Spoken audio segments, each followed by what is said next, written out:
On restarts, it's going to be crazy in the Geico restart zone. Fending up 4 and 5 wide on colder tires is also something to keep an eye on after pit stops. All right, campers, this is your final time. They're coming through the backstretch. When we come to the start-finish line, it will be the start of the Lucas Oil 150. The Toyota Tundra Pace Truck has moved off the racetrack on pit road.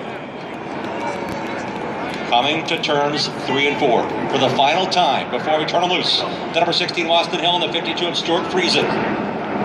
Short track racer out of Georgia and a dirt modified expert out of the Northeast. Here they come to the line to start the Lucas Oil 150. Waiting the green flag. The cactus is unlit. They will light him up green and go racing for the Nascar Truck Series 1 here.